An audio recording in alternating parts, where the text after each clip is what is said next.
Hello everyone. This is your mentor Ekta. I welcome you all on this YouTube platform of CC Academy. CC Academy के YouTube platform पर मैं एकता आपका स्वागत करती हूँ और आज हम करेंगे मॉक टेस्ट नंबर 13 रहेगा पेपर 1 का। पेपर 1 हर एक पेपर के लिए जिन जिन पेपर में पेपर 1 आएगा उन सब के लिए ये मॉक टेस्ट सीरीज जो है बहुत बहुत इम्पोर्टेंट रहेगी। आई होप ये पेपर 1 की सीरीज आपके एग्जाम्स के लिए आप तैयार करके जाएंगे और हर एक एग्जाम जो HPPSC कंडक्ट करवा रहा है वो मैं इन वीडियोस में कंसीडर कर रही हूँ। साथ में मैं अलग से खुद के बनाए हुए मॉक टेस्ट भी डिस्कस करती हूँ, तो दोनों चीजें पैरेलली चल रही हैं। एक तरह से प्रैक्टिस भी हो रही है और एग्जाम किस तरीके से आ रहा है पेपर में वो भी देखते हैं। राइट, तो ये एग्जाम जो है 15 मई को हुआ था, HPPSC ने कंडक्ट करवाया था। राइट, उसी की आंसर की ऑफिशियल आंसर की के अकॉर्डिंग हम जो है इस पेपर को डिस्कस करते हैं। क्वेश्चन नंबर 1 क्या कह रहा है? Which following valley of Himachal Pradesh is not matched correctly. ऐसी कौन सी घाटी है जो कि हिमाचल प्रदेश की घाटी किस जिले के साथ सही मेल सुमेलित नहीं है?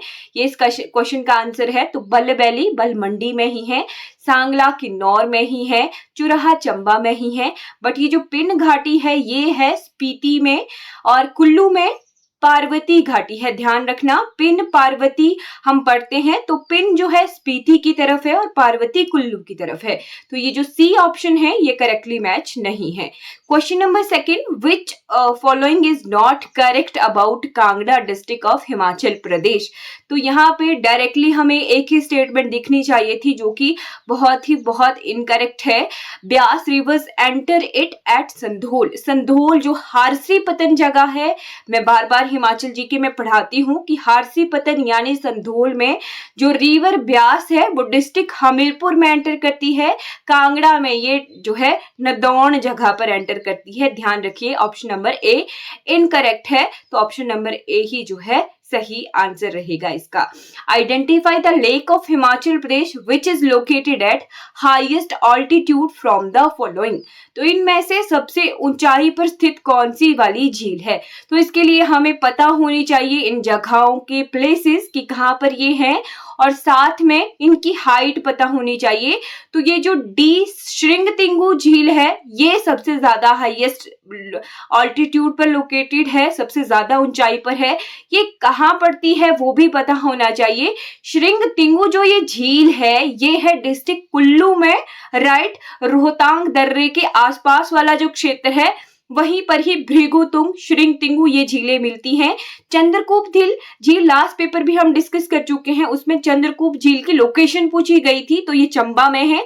कालासर, इसे कलेसर भी कहा जाता है। कालासर झील कहाँ पर है? तो डिस्ट्रिक्ट मंडी में है। और नाकू झील कहाँ पर है? डिस्ट्रिक्ट किन्नौर में है। राइट, फिर उसके बाद अच्छा कालासर, यहाँ पे कालासर झील एक झील हमें कांगड़ा में भी देखने को मिलेगी, कालेश्वर महादेव मंदिर के आसपास। राइट, तो ध्यान रखना दो चीजें हैं। राइट, चलिए 4th question, which following district of Himachal Pradesh had more female rural population than man as per census 2011। यहाँ पर क्या पूछा गया है कि कौन सा ऐसी अर्बन जगह है, sorry female rural population than men, कौन सी ऐसी जिला है जहां पर जो महिलाओं की ग्रामीण जनसंख्या है वो पुरुषों की ग्रामीण जनसंख्या से ज्यादा है। तो 4th का ऑप्शन नंबर बी करेक्ट रहेगा, मंडी। मंडी में महिला ग्रामीण जनसंख्या 2011 की जनगणना के अनुसार पुरुषों की ग्रामीण जनसंख्या से ज्यादा है। Question number 5, identify the rank of Himachal Pradesh of its total geographical area in India. तो भारत की जो कुल क्षेत्रफल है उसका कितनवें नंबर पे हिमाचल प्रदेश का रैंक है ज्योग्राफिकल एरिया के हिसाब से, क्षेत्रफल की दृष्टि से? तो ये 17th रैंक है। राइट, 17वां रैंक यहाँ पे यही ऑप्शन दिए गए हैं। वैसे हम पढ़ते हैं कि हिमाचल प्रदेश जिले देखे जाएं तो 18वां जिला भी बना था और 18वां राज्य भी है क्षेत्रफल के आधार पर, बट यहाँ पे ऑल ओवर ज्योग्राफिकल एरिया पूछा है तो उसके हिसाब से 17वां रैंक है। इसमें ऑल ओवर ज्योग्राफिकल एरिया में यूटीज भी कंसीडर किए जाएंगे और साथ में स्टेट्स भी कंसीडर किए जाएंगे, ध्यान रखिएगा। Sixth question, which following is the increase of correct percentage of Himachal Pradesh gross state domestic product at current prices in 2022? तो इसका आंसर रहेगा GSDP पूछा गया है at current prices, तो ये है 11.4%. Seventh question, how many SCs and OBCs person have been benefited up to December 2023 in Himachal Pradesh under स्वर्ण जयंती आश्रय योजना हाउसिंग सब्सिडी? तो यहाँ पे पूछा गया है कि कितने SC, ST और OBC जो पर्सन्स हैं जिन्हें स्वर्ण जयंती आश्रय योजना हाउसिंग सब्सिडी के तहत जो है बेनिफिट जो है मिला है, तो ये 547. इसका आंसर रहेगा C. Identify the district of Himachal Pradesh which had the largest number of backward panchayat in 2014. तो 2014 के अनुसार हिमाचल प्रदेश के कौन से जिले में सबसे ज्यादा जो है बैकवर्ड पंचायत प्रेजेंट हैं? तो ये रहेगा A option, Sirmaur. Which following location of the Adi Brahma temple is correct in the Himachal Pradesh? तो आदि ब्रह्मा टेम्पल कुल्लू के दयार में है, ध्यान रखिएगा. राइट, कई बार यहाँ पे ये सारे जो हैं जगहें कुल्लू में ही है. नीरथ कहाँ पर है जी? शिमला में है, जहां पर सूर्य मंदिर है. खोखण हम वाइल्ड लाइफ सेंचुरी पढ़ते हैं. शुंगरा भी कुल्लू में है और दयार भी जो है कुल्लू में है. यहाँ पे आदि ब्रह्मा टेम्पल है. Right, 10th question, from which following state of India Himachal Pradesh density of population per square kilometer was less as per census 2011? तो हिमाचल प्रदेश की जो डेंसिटी ऑफ पॉपुलेशन यानी जनघनत्व है पर स्क्वायर किलोमीटर, प्रति वर्ग किलोमीटर, वो कम है किससे कम है? हाँ, किससे कम है? तो इन 4 जिलों में से किसका जो है ज्यादा है हिमाचल प्रदेश से ज्यादा जनघनत्व? तो वो बी, मेघालय रहेगा. How many medals have won by Himachal Pradesh university Shimla in Khelo India university game 2024? तो जो ये नॉर्थ ईस्ट में कंडक्ट करवाए थे यूनिवर्सिटी गेम्स, टॉप पर कौन रही थी? तो चंडीगढ़ यूनिवर्सिटी रही थी. राइट, ध्यान रखिएगा. और हिमाचल प्रदेश यूनिवर्सिटी को 8 जो है टोटल मेडल्स मिले हैं. ध्यान रखिए, नॉर्थ ईस्ट में ये कंडक्ट करवाए थे, टॉप पर चंडीगढ़ यूनिवर्सिटी थी और हिमाचल प्रदेश यूनिवर्सिटी शिमला को 8 मेडल जो हैं इसमें मिले थे. तो ध्यान रखना, 3 तरह के खेलो इंडिया गेम्स होते हैं. एक तो होते हैं खेलो इंडिया गेम जो कि कंडक्ट करवाए जाते हैं समर के, ठीक है, फिर विंटर के कंडक्ट करवाए जाते हैं, फिर हिमाचल प्रदेश यूनिवर्सिटीज खेलो इंडिया गेम्स भी करवाए जाते हैं. ध्यान रखना, अभी ये 2024 के जो है विंटर गेम्स हो चुके हैं, यूनिवर्सिटी गेम्स हो चुके हैं, और जो तमिलनाडु में हुए थे वो खेलो इंडिया के 2023 के गेम्स हुए थे. ठीक है, फिर उसके बाद देखना है आइडेंटिफाई. हाँ, ध्यान रखना, जो तमिलनाडु में हुए थे वो खेलो इंडिया 2023 के थे. राइट, बट जो विंटर गेम्स है वो 2024 के हुए हैं और जो यूनिवर्सिटी गेम्स है वो भी 2024 के हुए हैं. इनका जो ईयर है वो ध्यान रखिएगा, बहुत इंपॉर्टेंट है. Right, identify the year when Shimla became the capital of British India from the following. तो हिमाचल प्रदेश को ब्रिटिश यानी हमारे ब्रिटिश इंडिया का जो है कैपिटल कब बनाया गया था? तो शिमला को बनाया गया था समर कैपिटल भारत का. राइट, ब्रिटिश कालीन भारत का 1864 में. ध्यान रखिएगा. 13th question, identify from the following authors of Himachal Pradesh who has written the Himvat. तो हिमवत जो है किसने लिखी थी ये पूछा गया है. तो ये लिखी गई थी निकोलस रॉरिक के द्वारा. Nicholas Roerich. राइट, साथ में एक और क्वेश्चन भी आ सकता है कि हिमाचल को हिमवत कूट किसने कहा था. तो ये मैं आपके लिए एक तरह से क्वेश्चन छोड़ के जा रही हूँ कि हिमाचल प्रदेश को जो है हिमवत कूट करके किसने पुकारा था, उनका नाम बताइएगा. राइट, चलिए 14th question, which following chief minister of Himachal Pradesh has the longest tenure of office. यानी सबसे ज्यादा जो लंबे समय के लिए हिमाचल प्रदेश की मुख्यमंत्री के रूप में किसने कार्य किया है? वो है वाईएस परमार जी. डॉक्टर वाईएस परमार हिमाचल प्रदेश के सबसे लंबे समय तक के लिए जो है चीफ मिनिस्टर रहे थे। 15 question, identify the district of Himachal Pradesh where Pachhauta peasant movement was organized. तो पछौता आंदोलन कहाँ से शुरू हुआ था, कहाँ हुआ था, ये सिरमौर में हुआ था। Which following article of Indian Constitution deals with the fundamental duties of citizens?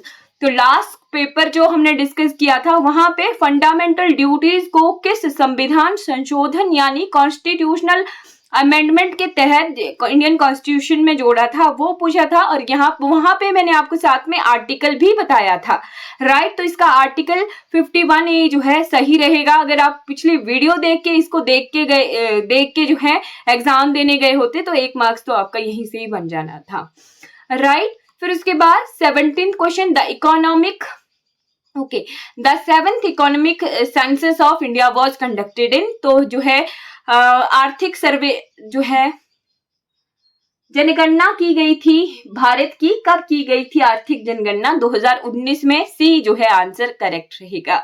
Which following is correct about the प्रधानमंत्री आवास योजना ग्रामीण? इसके तहत it provides 1.30 per unit in the hilly area. Option number B correct रहेगा। Wangala dance festival belongs to which following state of India? It belongs to Meghalaya. D correct रहेगा। 20 identify the state of India which established the institution of Lokayukta for the first time.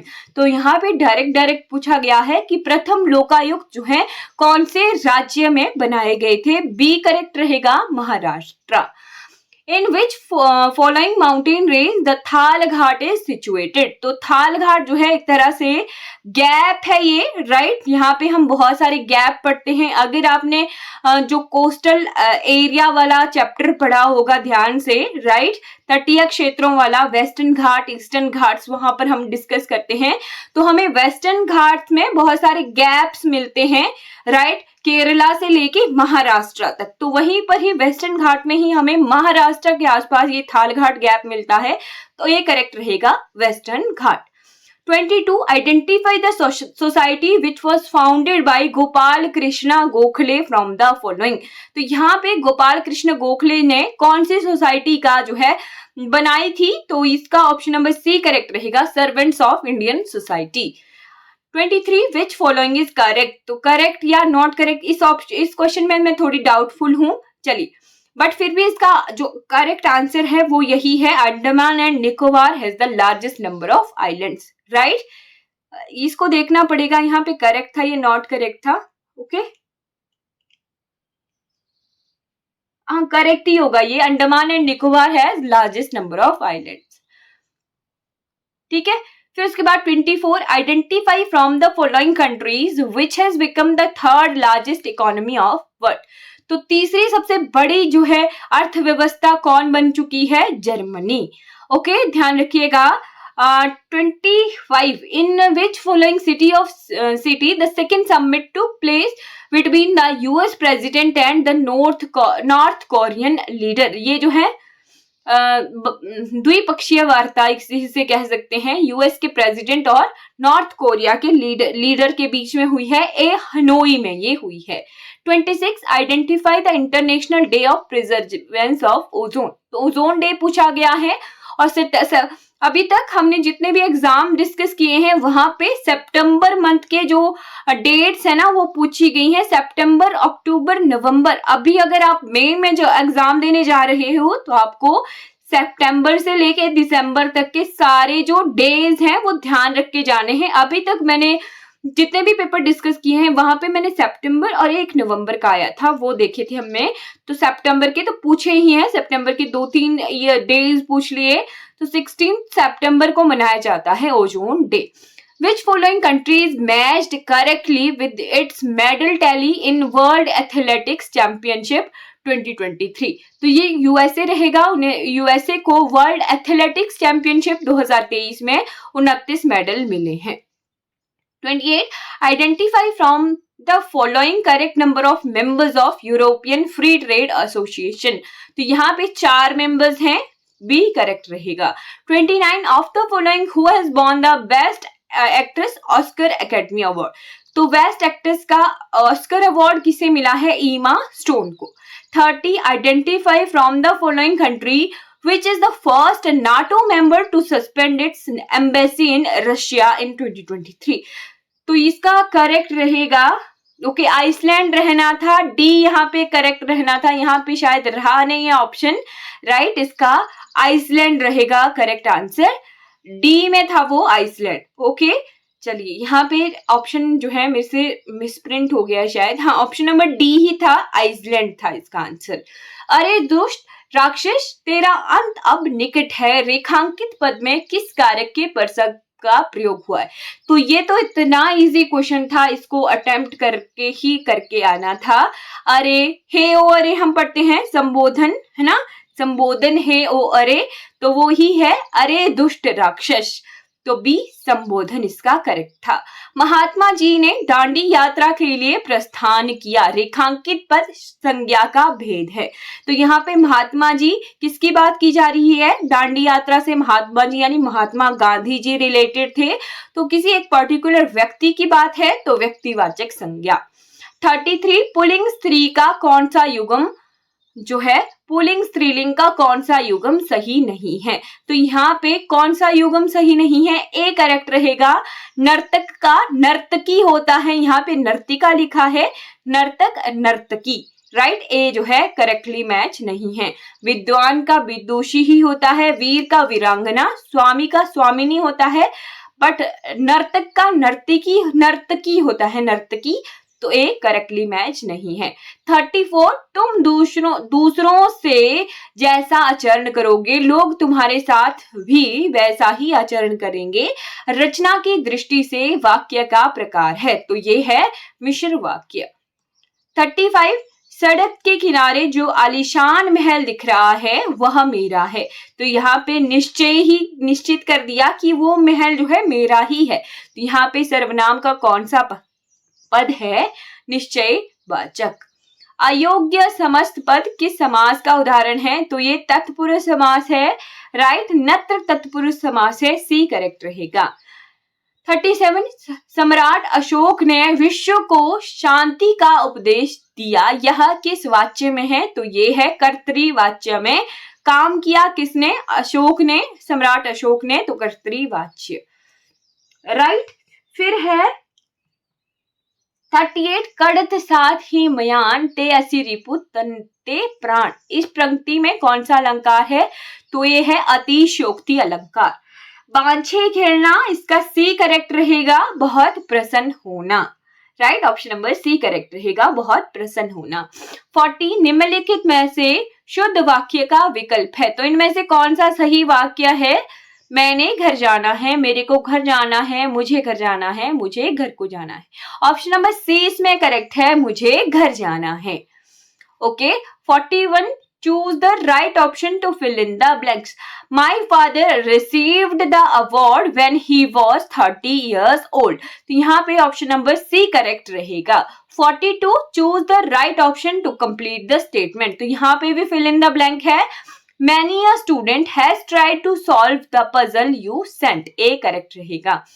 Choose the correct indirect. तो doctor said to Reena, no surgery is required to required a he will be all right soon या she would be, पता नहीं यहाँ पे misprint हो गया शायद, यहाँ पे ऑप्शन नंबर डी करेक्ट रहेगा। The doctor told Reena that no surgery was required, that she would be all right soon, right, यहाँ पे मिसप्रिंट हुआ है, ध्यान रखिएगा। ओके 44 में वन थिंग, हमने क्वेश्चन टैग नहीं देखे थे बट लास्ट 2 क्वेश्चंस में क्वेश्चन टैग भी आए हैं, तो ध्यान रखिए।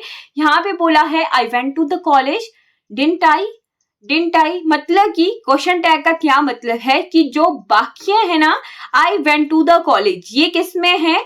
ये है पास्ट इंडेफिनिट में, है ना, I went to the college. तो इसका अगर क्वेश्चन बनाना हो तो किस फॉर्म में बनाया जाएगा? तो पास्ट में है तो डिड जो है, और डिडंट आई, यहाँ पे पता लग रहा है कि अगर पास्ट में है तो पास्ट में कौन सा वाला लगता है? हेल्पिंग वर्ब डिड लगता है ना, interrogative negative, right, interrogative negative बनाना हो पास्ट का तो वहां पे डिड लगता है, राइट, तो डिडंट आई। चलिए 5 चूज द करेक्ट सेंटेंस। तो यहाँ पे Delhi has its own version of how different sweets are made, ये करेक्ट है। 46 indicate the appropriate synonym of underline word. तो I am sending a copy of my proposal for a perusal. तो यहाँ पे scrutiny है ना, स्क्रूटिनी जो है सिनोनिम यानी सेम मीनिंग का वर्ड रहेगा। 47 indicate the appropriate antonym of the underline word. यहाँ पे there exist a metamorphical gulf between the two brothers, यानी मेटामॉर्फिकल का एंटोनिम यानी अपोजिट वर्ड पूछा है, तो इसका रहेगा option number C real. Indicate the option which can explain the underline segment. तो यहाँ पे ये इसका क्या मतलब है, he repeat success shows his repeated success shows that he can feel the pulse of the people। तो he can feel the pulse of the people का जो है सेम मीनिंग वाला सेंटेंस बताना था, he can identify the mood of people, D correct रहेगा। 49 indicate the option which can replace the underline segment without changing the meaning of the statement। Right यहाँ पे उससे मिलता जुलता बताना था, बट यहाँ पे ये जो है एग्जैक्टली सेम मीनिंग वाला जो है सेंटेंस होना चाहिए। तो यहाँ पे था विलफुल नेग्लेक्ट ऑफ, ओके यहाँ पे हिंदी में हो गया है wilful neglect of responsibility, A option correct रहेगा। 50 में arrange the given part to make a meaningful sentence. तो यहाँ पे है नीरा सेज दैट, ओके इसका डी करेक्ट रहेगा, राइट डी करेक्ट रहेगा इसका। Regarding an ideal friend Neera says that she is looking for someone who is caring and has a great sense of humour. तो option number D जो है इसका correct रहेगा 50 का। ओके तो यहाँ पे हम पेपर 1 के 50 क्वेश्चन जो हैं पेपर 1 के 50 क्वेश्चन जो है डिस्कस कर चुके हैं। आई होप आपको ये पेपर 1 की वीडियो सीरीज अच्छी लग रही होगी। आशा करती हूँ ये वीडियोस जो हैं आपके लिए आने वाले एग्जाम्स में बहुत बहुत हेल्पफुल हो। अगर आपको एग्जाम या किसी भी चीज में क्वेरी हो, आपने एकेडमी के नंबर से कांटेक्ट जरूर कर लेना है, यहाँ पे कांटेक्ट नंबर दिया हुआ है। आई होप आप जो है इस वीडियो को लाइक करेंगे, कमेंट शेयर सब्सक्राइब जरूर करेंगे। आशा करती हूँ आपका आने वाला समय शुभ हो। धन्यवाद।